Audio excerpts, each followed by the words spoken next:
Laldia container terminal related যে PPP প্রজেক্টটা সেই পিপিপি প্রজেক্টটার ব্যাপারে। তো এটার নেগোসিয়েশন শেষ হয়ে এটা G2G ভিত্তিতে একটা পিপিপি মডেল ছিল, সেটা নেগোসিয়েশন গত কয়েক মাস ধরে আমরা খুব কাজ করছি।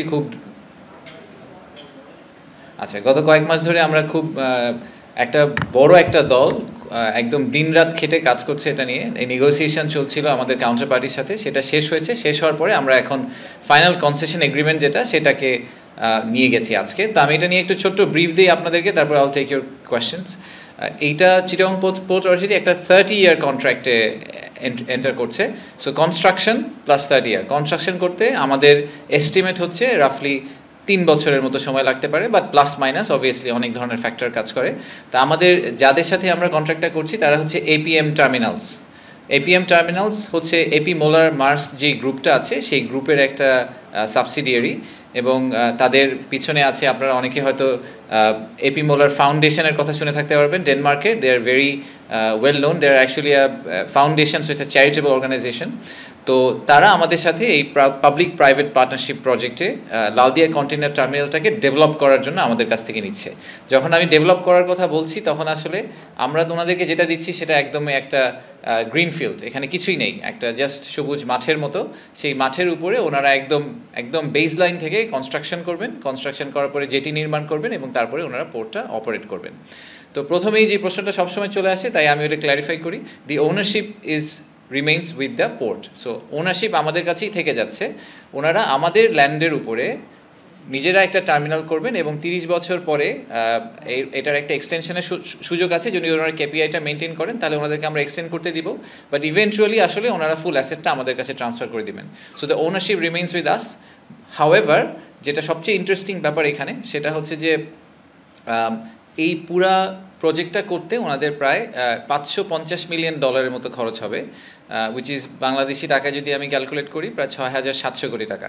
তো এই 6,700 কোটি টাকা পুরাটাই আসলে এপি মোলার ওনাদের থেকে দিবেন, বাংলাদেশ সরকার এখানে কোনো খরচ হবে না। এবং সেই কারণে এই পুরা অঙ্কটাই একটা এফডিআই হিসেবে বাংলাদেশে আগামী 3 বছরে ঢুকবে। এপি মোলা নিয়ে আমি একটু ছোট্ট করে বলি। যেটা বললাম আমাদের হেডকোয়ার্টার ডেনমার্কে। ডেনমার্ক আপনারা জানেন যে পৃথিবীতে অ্যান্টি করাপশনের মধ্যে নাম্বার 1 কান্ট্রি। তো আমাদের একটা বড় পোর্ট নিয়ে সবার একটা বড় কমপ্লেন হচ্ছে যে পোর্টে আসলে corruption is a big issue. তো আমাদের এক্সপেকটেশন হচ্ছে যে ওরা অ্যান্টি করাপশনের যে বেস্ট প্র্যাকটিসগুলো সেগুলো আমাদের দেশে নিয়ে আসবে, ওই টেকনোলজি ওই স্কিল সেটটা আমাদের দেশে ট্রান্সফার হবে। এপি মোলার মোট 60টি টার্মিনাল অপারেট করে, 7টি টার্মিনাল অপারেট করে 33টি দেশে। তার মধ্যে আমাদের সাউথ অ্যান্ড সাউথ ইস্ট এশিয়ার অনেকগুলো দেশ আছে, যেরকম China, Singapore, Sri Lanka, Vietnam, Malaysia, এসব দেশে ওনারা টার্মিনাল অপারেট করেন। এবং ইনফ্যাক্ট পৃথিবীর টপ 20টা কন্টেইনার টার্মিনালের যে র্যাঙ্কিং আছে সেই র্যাঙ্কিংয়ের 20টার মধ্যে 10টাই এপি মোলার রান করে। ওয়ার্ল্ড ব্যাংকের একটা র্যাঙ্কিং আছে, তার মধ্যে 10টাই তারা রান করে। সো আমরা এই ব্যাপারে খুব আশাবাদী যে লালদিয়া কন্টেইনার টার্মিনাল যেটা হবে সেটাও একটা ওয়ার্ল্ড ক্লাস টেকনোলজি হবে এবং ওয়ার্ল্ড ক্লাস অপারেশনাল এক্সেলেন্স আমাদেরকে সেটা প্রোভাইড করতে পারবে। এবং পোস্ট এলডিসি এরাতে যখন লজিস্টিক্স নেটওয়ার্কের যেই ক্যাপাবিলিটি, এটা আমাদের জন্য সবচেয়ে ইম্পর্ট্যান্ট একটা ইস্যু হয়ে দাঁড়াবে, সেখানে এই টার্মিনালটা একটা বড় রোল প্লে করবে। তো টার্মিনালের কিছু বড় বড় সুবিধা আছে। আমাদের কারেন্ট যে এক্সিস্টিং চিটাগং যে টার্মিনালটা আছে, চিটাগং পোর্টে যেটা আছে, আমরা যেটাকে নিউ মুরিং টার্মিনাল বলি, তো সেটার থেকে এটার কিছু পার্থক্য আছে। একটা পার্থক্য হচ্ছে যে এখানে প্রায় দ্বিগুণ আকারের জাহাজ ভিড়তে পারবে। দ্বিগুণ আকারের জাহাজ ভিড়তে পারার একটা বড় সুবিধা হচ্ছে এই জাহাজগুলো হয়তো ডিরেক্টলি ইউরোপে চলে যেতে পারতে পারে। তাদেরকে হয়তো সিঙ্গাপুর বা শ্রীলঙ্কায় থেমে জাহাজকে আপসাইজ করতে হবে না। বা অনেক সময় আপনারা দেখেছেন যে আমাদের বেতে কিছু বড় জাহাজ থামে, সেখান থেকে আবার একটা লাইটার ভেসেলে করে তারপরে বাংলাদেশের ভিতর ঢুকাতে হয়। এরকম অনেকগুলা লেক আসলে আমরা স্কিপ করতে পারবো। স্কিপ করতে পারলে আমাদের কানেক্টিভিটি এবং turn around time point of view থেকে আপনারা আমাদের টেক্সটাইল অ্যান্ড গার্মেন্টসের ব্যবসাদের কাছে অনেক সময় শুনবেন যে ফ্যাক্টরির দরজা থেকে দোকান পর্যন্ত পৌঁছানোর যে সময়টা লাগে, সেই সময়টার ক্ষেত্রে অনেক ক্ষেত্রেই বাংলাদেশ ভিয়েতনাম বা চায়না থেকে অনেক পিছিয়ে আছে। তো সেই জায়গাটাতে আমরা চেষ্টা করছি যে ওই সময়টা কমিয়ে নিয়ে আসার। তো যখন বড় জাহাজ এসে আর সিঙ্গাপুর শ্রীলঙ্কায় না ভিড়ে একবারে চলে যেতে পারবে, তখন এই সময়টা সিগনিফিকেন্টলি রিডিউস করবে। আরেকটা বড় ব্যাপার হচ্ছে যে এই টার্মিনালটা 24/7 অপারেশন। তো আমাদের নিউমোরিং কন্টেইনার টার্মিনাল কিন্তু একদম 24/7 অপারেশন করতে পারে না, বেশ কিছু কারণে। তারা নদীর অনেক ভিতর দিকে ড্রাফটের কিছু ইস্যু আছে, জোয়ার ভাটার ইস্যু আছে, সব মিলিয়ে। বাট এই টার্মিনালটা একদম 24/7 অপারেট করবে। সো আমাদের যে অনেক সময় ব্যাকলগ তৈরি হয় আমাদের দেশে এই কন্টেইনারের ক্ষেত্রে, সেই ব্যাকলগটা আমরা আশা করছি যে এখান থেকে সিগনিফিকেন্টলি কমে যাবে।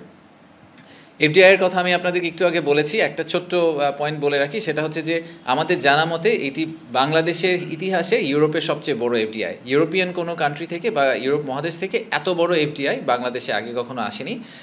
এবং ইনফ্যাক্ট টোটাল র্যাঙ্কিংয়েও এটা একদম উপর দিকেই পড়বে, কারণ এরকম 6-7 হাজার কোটি টাকার এফডিআই এক ধাক্কায় বাংলাদেশে খুব কমই এসেছে। অনেক সময় বড় বড় কন্ট্রাক্ট হয়, বাট সেই কন্ট্রাক্টের ক্ষেত্রে কিন্তু অনেক সময় দেখা যায় যে ওগুলা ইপিসি কন্ট্রাক্ট, যেখানে আবার যিনি বানাচ্ছেন ওগুলো জিনিসগুলো ফেরত নিয়ে যাচ্ছেন, কিন্তু ওনারা যেই টাকাটা আসলে ইনজেক্ট করছেন পুরো টাকাটাই ওনারা বাংলাদেশেই রেখে দিবেন, এবং এটা আমাদের জন্য একটা পিওর এফডিআই হিসাবে গণ্য করা হবে।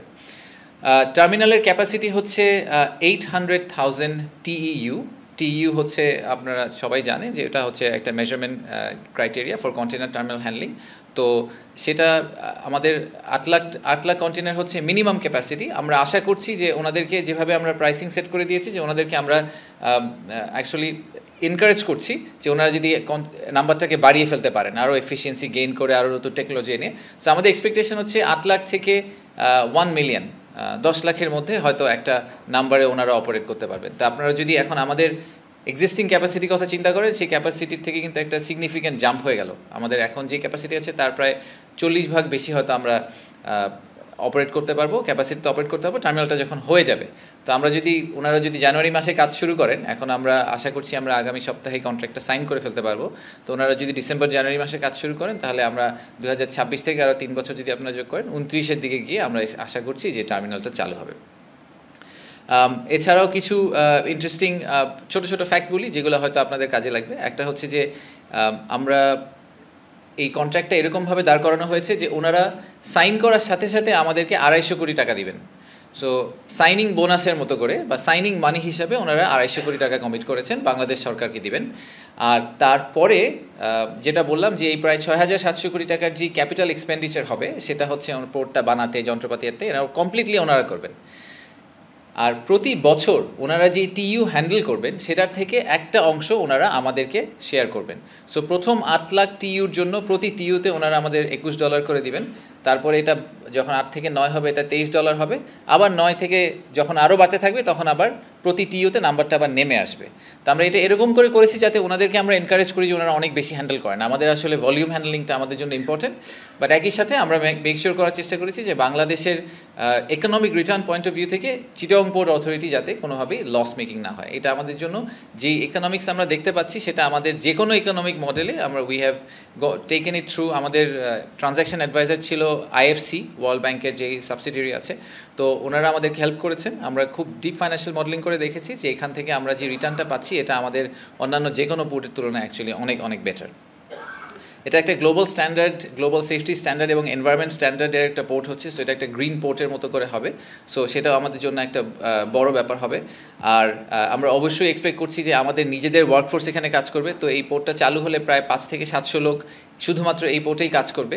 এবং আমাদের যেটা লং টার্ম অ্যাম্বিশন, সেটা হচ্ছে যে এই পোর্টে কাজ করার পরে আরও যে 7টা পোর্ট ওনারা চালান, সেই পোর্টেও বাংলাদেশিরা একসময় হয়তো পোস্টিং নিয়ে গিয়ে ওখানেও কাজ করবে। কারণ আমাদের লোকজনকে যদি আমরা এখানে শেখাতে পারি, then they will start using these resources in other markets. অন্য মার্কেটে ওনারা বাংলাদেশিদেরকে নিয়ে যেতে পারবেন। তো এটা আমাদের জন্য একটা নতুন একটা দুয়ার খুলে দিবে আমাদের এমপ্লয়মেন্টের পয়েন্ট অফ ভিউ থেকে। তো সব শেষে আমি যেটা বলবো যে এটা একটা বাংলাদেশে পিপিপি প্রজেক্ট, যেহেতু আমি পিপিপি সিও হিসেবে এসেছি এখানে, বাংলাদেশে public private partnership project successful করা খুব চ্যালেঞ্জিং। আপনারা দেখেছেন যে অনেক বছর ধরে আমরা পিপিপি অথরিটি অনেক দিন ধরে অপারেট করছে, কিন্তু সত্যিকার অর্থে পিপিপি সাকসেসফুল পিপিপি প্রজেক্টের সংখ্যা একেবারেই কম। কিন্তু ইনফ্রাস্ট্রাকচারে লালদিয়া কন্টেনার টার্মিনালটা আমরা যেভাবে কন্ট্রাক্টটা ম্যানেজ করেছি, নেগোশিয়েট করেছি, এবং আমার কন্ট্রাক্টটাতে যেই টার্মগুলো সেট করা হয়েছে, সেটা দেশের জন্য খুবই আসলে ফেভারেবল। এবং এই ধরনের ইনফ্রাস্ট্রাকচার পিপিপিতেই হয়তো আমাদের ফোকাস করা উচিত। তো সামনে আমরা চেষ্টা করব ইনফ্রাস্ট্রাকচার পিপিপিতে ফোকাস করার জন্য, এবং এইটা একটা নতুন স্ট্যান্ডার্ড সেট করবে। আজকে যখন আমরা আমাদের উপদেষ্টা কমিটিতে এটা এক্সপ্লেইন করার চেষ্টা করেছি যে কী ধরনের মেইন টার্মগুলো ছিল তারা খুবই অবাক হয়েছেন যে আমরা এই পর্যন্ত আসলে আমাদের কাউন্টার পার্টিকে ঠেলে নিয়ে যেতে পেরেছি, যে ওনারা অনেক কিছু করতে রাজি হয়েছেন। তো বাট এনিওয়ে আমার মনে হয় আমাদের কাউন্টার পার্টিকেও ধন্যবাদ জানানো উচিত, এপিএম টার্মিনালকে, কারণ সত্যি কথা যে ওনারা বিশ্বের অনেক দেশে টার্মিনাল চালান এবং ওনাদের একটা বড় ইচ্ছা ছিল এই টার্মিনালের ফাউন্ডেশনের যে চেয়ারম্যান, উনিও ডাভোসে আমাদের প্রধান উপদেষ্টার সাথে দেখা করেছিলেন গত বছর। ওনারা বাংলাদেশের প্রজেক্টটা ওনাদের জন্য যত না কমার্শিয়ালি ইন্টারেস্টিং, ইকুয়ালি তাদের জন্য সোশ্যালি ইন্টারেস্টিং। তারা জেনুইনলি মনে করেন যে বাংলাদেশে যদি একটা ভালো প্রজেক্ট ওনারা করতে পারেন, সেখানে ওনারা এমপ্লয়মেন্ট জেনারেট করতে পারেন এবং সেখানে মানুষজনের কর্মসংস্থান হয়, তাদের চিকিৎসার ব্যবস্থা হয়, স্কুল হয় তাদের ফ্যামিলির জন্য, সেগুলো তাদের জন্য একটা বড় ভ্যালু অ্যাড তাদের জন্য। তাদের আসলে বাংলাদেশে একটু ছোটো একটা পোর্ট করে তাদের যে ম্যাসিভ রেভিনিউ ডিফারেন্সিয়াল হয়ে যাবে তা না, বা তারা এটাকে একটা genuinely truly social impact project হিসেবেও কনসিডার করছেন, in addition to the economic impact. So এতটুকু বলে আমি থামি। আমি হ্যাপি টু টেক কোয়েশ্চেন্স আপনাদের যদি কোনো প্রশ্ন থাকে। ক্যাবিনেট কমিটি যে অ্যাপ্রুভ করেছে, জি ক্যাবিনেট, সরি, আর শফিক ভাই যেটা বললেন আমি আবারও একটু রিপিট করছি প্রথমেই, যে আজকে আমরা এটা ক্যাবিনেট কমিটি অফ ইকোনমিক অ্যাফেয়ার্সে নিয়ে গিয়েছিলাম এবং ওনারা এটা অ্যাপ্রুভ করে দিয়েছেন। সো অ্যাপ্রুভ করে দিয়েছেন বলতে তার মানে হচ্ছে যে আমাদের পরবর্তী ধাপ হচ্ছে যে আমরা এটিকে এখন সাইনিংয়ে চলে যাব। সো আগামী সপ্তাহে আমরা ওনাদের গ্লোবাল জি অফ হেডকোয়ার্টার, সেখান থেকে ওনাদের চেয়ারম্যান আসছেন এপিএম টার্মিনালের, এবং ডেনমার্কের একজন মিনিস্টারও আসছেন শুধুমাত্র এই সিগনেচারটা সেলিব্রেট করার জন্য। সো আমরা আগামী সপ্তাহে আশা করছি যে আমরা কন্ট্রাক্টটা সাইন করতে পারবো, কনসেশন এগ্রিমেন্ট, এবং কনসেশন এগ্রিমেন্ট সাইন হয়ে গেলে তারপর ওনারা কনস্ট্রাকশনে চলে যাবেন।